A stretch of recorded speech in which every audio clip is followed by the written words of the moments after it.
दोस्तों आज की वीडियो में मैं आपको एक ऐसे पहलवान के बारे में बताऊंगा कि जिसने गामा पहलवान, अमां बख्श पहलवान समेत बड़े बड़े पहलवानों से उस दौर में कुश्तियां की जब उनके नाम का डंका बजा करता था। ये थे खलीफा गुलाम महिउद्दीन पहलवान लाहौरिया।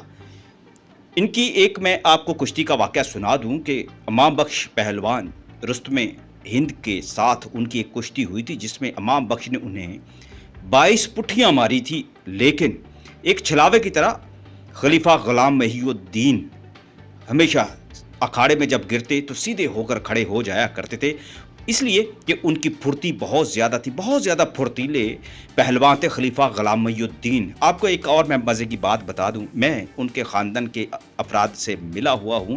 मैंने इसका बहुत सारा जिक्र अपनी किताब ताकत के तूफ़ान में भी किया हुआ है।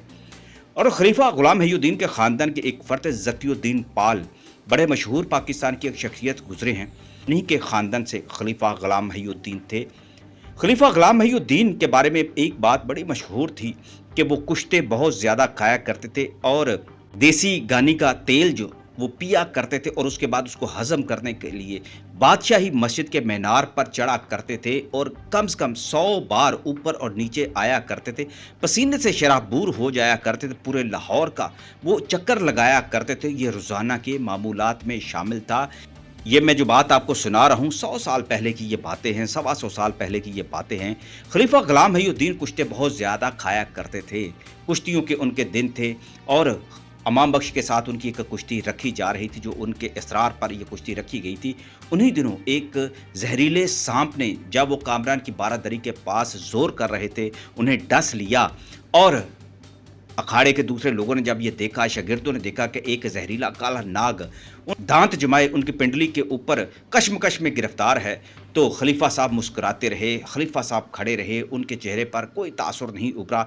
लेकिन उनके पट्टे सारे हैरान हो गए, परेशान हो गए कि यह जहरीला सांप अगर खलीफा जी को डस गया तो इनकी ज़िंदगी की कोई गारंटी नहीं दी जा सकती और उनकी तो कुश्ती भी करीब आने वाली है, तो क्या बनेगा। लेकिन देखने वालों ने देखा कि चंद लम्हे की कश्मकश के बाद सांप के दांत खलीफा जी की पिंडली के अंदर धुंसे हुए थे और सांप, वो जहरीला सांप, मर गया।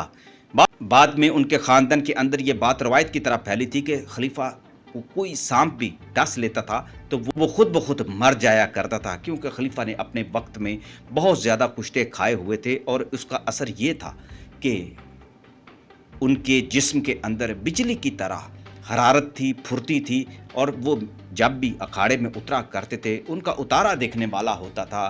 खलीफा जी ने रहीम बख्श सुल्तानी वाला के साथ भी कुश्ती की थी, जो गुजरांवाला की बहुत बड़ी शान थे।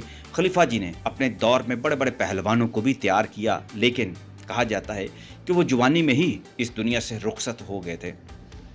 लेकिन उन्होंने जाते जाते एक रवायत पूरी दुनिया को बता दी थी कि जो पहलवान अच्छी खुराक खाता है उस पर जहर भी असर नहीं करता।